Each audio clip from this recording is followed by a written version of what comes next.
श्री राम। गुरुर्ब्रह्मा गुरुर्विष्णु गुरुर्देव महेश्वरा, गुरु साक्षात् परब्रह्म तस्मै श्री गुरुवे नमः। श्री राम। अध्याय 7, श्लोक 4, 5वां। भूमिरापो नलो वायु खं मनो बुद्धिरेव च, अहंकार इति यम्मे भिन्ना प्रकृतिरष्टधा, अपरेयमितस्त्वन्यां प्रकृतिं विद्धि मे परां, जीवभूतां महाबाहो येदं धार्यते जगत। अब यहाँ पर भगवान ज्ञान के बारे में बता रहे हैं जो दुर्लभ है। कहते हैं कि संसार किन किन तत्वों से बना है उसका वर्णन करते हैं। भूमिरापो नलो वायु। भूमि, जल, अग्नि, वायु। भूमि है, फिर आपो यानी जल, फिर नलो यानी अग्नि, वायु हवा, खम यानी आकाश। इस प्रकार यह 5 तत्व हैं और आंतरिक प्रकृति, मन, बुद्धि, अहंकार, इन 3 तत्वों को मिला करके 8 प्रकृतियों से अपरा प्रकृति जिन्हें कहा गया है, जो जड़ है, इसे जड़ प्रकृति भी कहते हैं। इनसे संसार का निर्माण हुआ है। ये 8 तत्व हैं। और फिर कहते हैं इतीयम में भिन्ना प्रकृति रष्टदा। ये इस प्रकार ये मेरी प्रकृति 8 प्रकार से विभाजित है। ये 8 तत्व हैं। अपरेयमितस्त्वन्याम, इसके अलावा यह बताते हैं कि जो दूसरी है वह यह अपरा है, इससे भिन्न मेरी प्रकृति को जानो। जो ये 8 तत्व बताए हैं अपरा प्रकृति जिन्हें कहा गया है, इनका स्वभाव मुझसे भिन्न है, मेरे स्वभाव से। कैसे भिन्न है? भगवान नित्य हैं और ये जो प्रकृतियां हैं 8, इनमें परिवर्तन होता रहता है। यद्यपि नष्ट नहीं होते लेकिन परिवर्तनशील हैं और प्रभु में कोई परिवर्तन नहीं होता है। तो वो शाश्वत हैं, अविनाशी हैं भगवान। इसलिए इस जड़ प्रकृति को अपने से भिन्न बताते हैं, लेकिन प्रभु के ही अंश हैं, प्रभु के द्वारा ही उत्पन्न है। तो इससे भिन्न मेरी प्रकृति को जानो। और जो दूसरी है अपरेय, दूसरी जो जीव है जिसके द्वारा यह जगत धारण किया जाता है,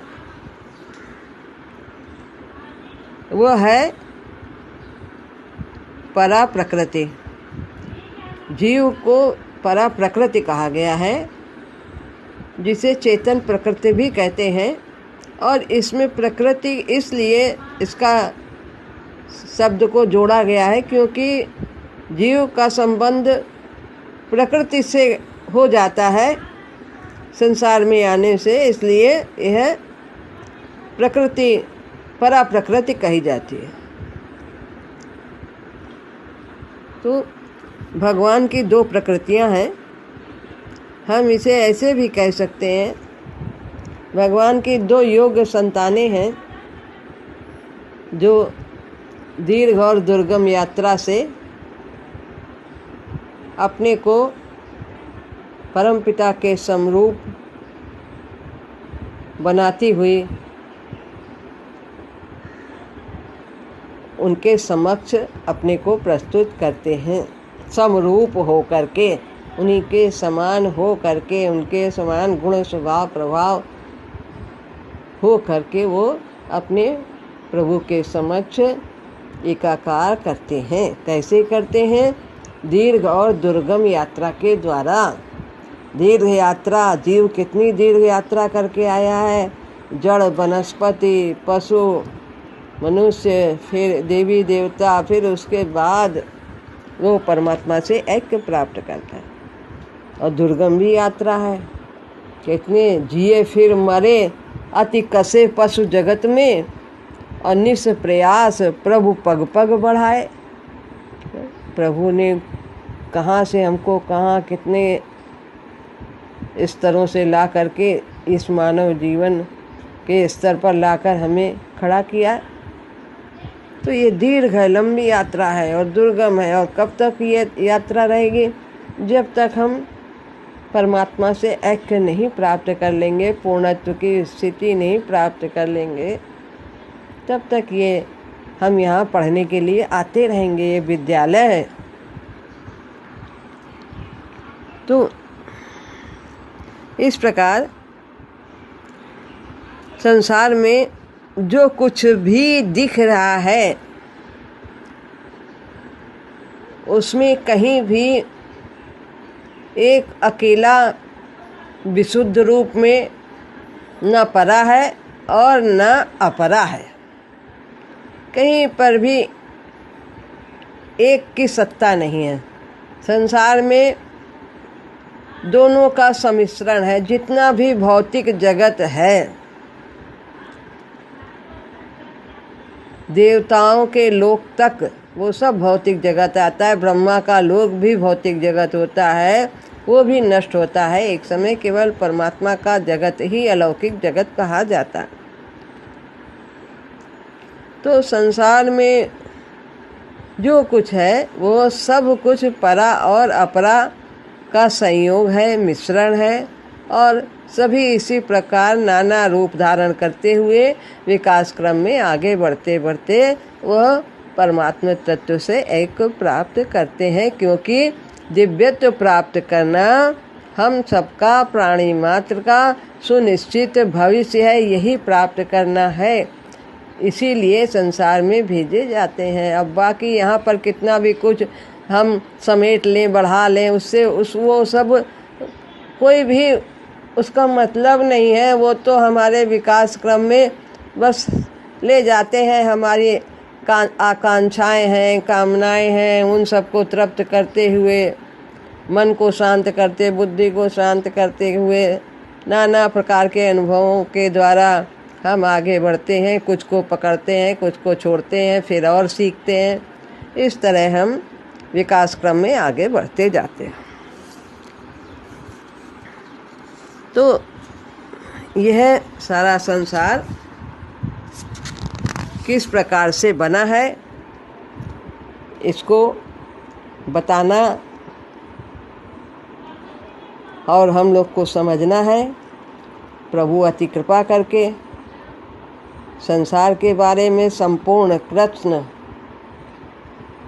सारा जो है संसार है क्या, कर्म क्या है, ब्रह्म क्या है, ईश्वर क्या है, ये सब पूरा 7वें अध्याय में प्रभु ने हमें एक एक करके समझाया है ज्ञान क्या है, विज्ञान क्या है। इस प्रकार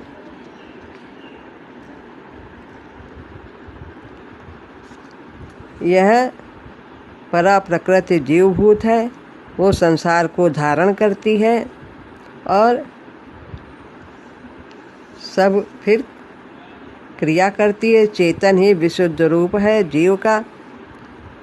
वह ही 8 प्रकार की प्रकृति को एक सूत्र में पिरोए देती है, जो 8 प्रकार की क्षिति, जल, पावक, गगन, समीरा और 3 तत्व मन, बुद्धि, अहंकार, जो आंतरिक प्रकृति है, और बाह्य प्रकृति ये जो हमारा शरीर का ढांचा है, हाथ पैर इंद्रियां, ये सब, ये मन, बुद्धि, अहंकार भी होना जरूरी है। जब मन में भाव बनते हैं, बुद्धि में विचार आते हैं, फिर वही इंद्रियां हमारी उसी प्रकार से कार्य करती हैं और अनुभव प्राप्त करती हैं और विकास होता है।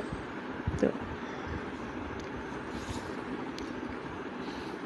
व्यवहार में हम प्रकृति से अलग जीव की कल्पना नहीं कर सकते कि प्रकृति ना हो, अब ये 8 प्रकृति शरीर ना हो और खाली जीव हो, तो ये असंभव है। जितना भी है कल्पना में जीव ही नहीं रहता, वो शून्य हो जाता है, जिसमें कोई सामर्थ्य नहीं रहता है। जब शरीर होता है, अपरा प्रकृति होती है, तो फिर परा के स्पंदन से वो अपरा कार्य करती है, यानी हाथ पैर कार्य करते हैं। तो वास्तव में यहाँ पर ठीक इसी प्रकार से हम प्रकृति की चेतना के बिना कल्पना नहीं कर सकते हैं। सब में एक छोटे से कण में भी वह जीव सत्ता रूप में विद्यमान है। श्री राम।